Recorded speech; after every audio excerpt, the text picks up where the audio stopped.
Gagal di Piala AFF 2022, Sintayong angkat bicara soal masa depannya di Timnas Indonesia. Pelatih Timnas Indonesia, Sintayong angkat bicara terkait masa depannya setelah gagal mempersembahkan gelar Piala AFF 2022. Timnas Indonesia kembali gagal meraih gelar juara di ajang Piala AFF untuk pertama kalinya dalam sejarah. Alih-alih menjadi juara, prestasi Timnas Indonesia justru menurun dibandingkan dengan Piala AFF edisi sebelumnya. Setelah menjadi runner-up di edisi 2020 lalu, Timnas Indonesia kali ini harus tersingkir di babak semifinal. Adalah Timnas Vietnam yang mengandaskan langkah skuad besutan Sintayong itu lewat kemenangan agregat 2-0. Usai 2 kali gagal mempersembahkan gelar Piala AFF, masa depan Sintayong menjadi salah satu isu yang banyak diperbincangkan. Terkait hal itu, Sintayong pun angkat bicara melalui sebuah blog di situs berita Korea Selatan, Never. Sintayong menegaskan bahwa ia akan melanjutkan pekerjaannya sebagai pelatih Timnas Indonesia. Setelah liburan singkat di Korea Selatan, Sintayong akan kembali ke Indonesia pada 1 Februari mendatang. Ia akan mempersiapkan Timnas U20 Indonesia untuk berlaga di Piala Dunia U20 2023 yang digelar di tanah air. Setelah liburan singkat, mulai 1 Februari kami akan mulai mempersiapkan Piala Dunia U20 2023. Tulis Sintayong. Indonesia adalah negara tuan rumah. Ini adalah turnamen di mana Marcelino Ferdinand yang mencetak gol dengan mengenakan nomor punggung 6 di Piala AFF akan berpartisipasi. Indonesia mempersiapkan dan memperhatikan kompetisi ini di tingkat nasional. Saya akan melakukan yang terbaik untuk memenuhi harapan tersebut.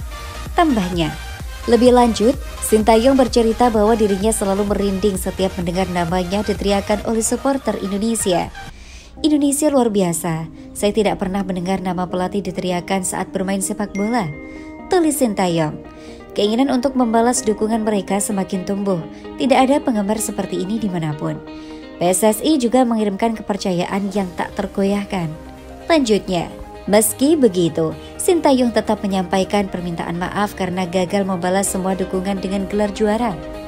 Sehubungan dengan itu, saya minta maaf karena saya tidak dapat membawakan Anda Piala AFF kali ini. Para pemain melakukan yang terbaik, tetapi jika saya memimpin lebih baik, saya bisa membawa piala yang diinginkan fans ke Indonesia. Sekali lagi, saya menyampaikan belasungkawa kepada para korban dan keluarga tragedi Kanjuruhan. Saya serta para pemain kami akan mengatasi rasa sakit dan kembali lebih kuat, tulisnya.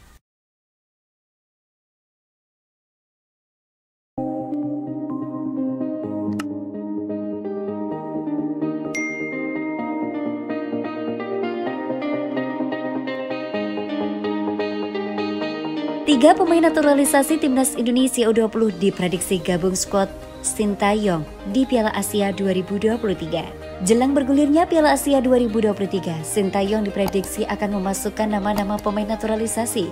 Usai Timnas Indonesia gagal ke Piala AFF 2022, pelatih kepala skuad Garuda Sintayong pun dengan cepat mengevaluasi anak asuhnya.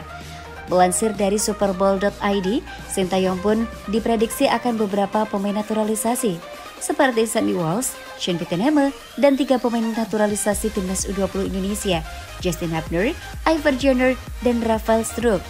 Hal tersebut usai Sintayong mencoret beberapa pemain dari skuad Timnas Indonesia untuk Piala Asia 2023. Dalam menata Piala Asia 2023, ada beberapa nama besar yang kemungkinan akan dicoret oleh Sintayong. Di posisi back ada 2 pemain yang kemungkinan dicoret oleh pelatih asal Korea Selatan itu, yakni Edo Febriansyah dan Hansa Muyama Pranata. 2 pemain itu dicoret bukan karena performanya buruk, tapi pada Piala Asia 2023 akan ada 2 pemain naturalisasi yang melakukan debutnya, yakni Sandy Walsh dan Sean Pittenema. Kehadiran 2 pemain itu melengkapi Jordi Amat dan Elkan Bagat di lini belakang. Pada posisi lini tengah, Ricky Kambuaya kemungkinan juga dicoret. Pasalnya pemain asal Persib Bandung tersebut tidak mampu berbuat banyak di Piala AFF 2022. Posisi Kambuaya bisa digantikan oleh Marcelino Ferdinand yang tampil cukup bagus selama Piala AFF. 2 pemain depan yang kemungkinan dicoret oleh Sintayong adalah Elijah Spasojevic dan Muhammad Rafli. 2 penyerang Timnas Indonesia itu tidak mampu berbuat banyak di Piala AFF. Bahkan Spasojevic yang di awal turnamen digadang-gadang sebagai mesin gol tim Garuda ternyata gagal. Sementara Muhammad Rafli jarang dimainkan. Pemain Arema FC tersebut hanya menjadi pemain pengganti selama Piala AFF 2022. Prediksi line up Timnas Indonesia di Piala Asia 2023. Jelang menatap Piala Asia 2023, skuad Garuda pun tampaknya bisa lebih solid dan mentereng. Turnamen sepak bola terbesar di benua Asia tersebut akan digelar di Qatar. Terjadi perubahan jadwal, Piala Asia 2023 baru aja digulir pada Januari 2024. Dan skuad asuhan Sintayong dipastikan tampil di Piala Asia 2023. Starting 11 timnas Indonesia pun akan lebih mengerikan dibandingkan waktu tampil di Piala AFF 2023 lalu. Setidaknya, ada sejumlah pemain keturunan berkualitas yang bermain di Eropa bakal memperkuat skuad Merah Putih. Ada Elkan Baggett, Sandy Walsh, dan Sean Pittenema. Selain itu, ada beberapa pemain naturalisasi yang sudah menjalani debut di timnas Indonesia. Bek tengah Jordi Amat dan gelandang Persib Bandung McLeod sudah tampil bersama timnas Indonesia di Piala AFF 2022. Bahkan di Piala Asia 2023 nanti, timnas Indonesia setidaknya ada 7 pemain keturunan dan naturalisasi berkualitas. Jordi Amat, Elkan Baggett, Sandy Walsh, Sean Pittenema, dan McLeod. Kemudian Justin Hubner, Ivar Jenner, dan Rafa Struijk yang diproyeksikan masuk skuad timnas Indonesia U20. Jika performanya moncer, bukan tidak mungkin ketiganya masuk skuad timnas Indonesia senior dan dimainkan bersama di Piala Asia 2023.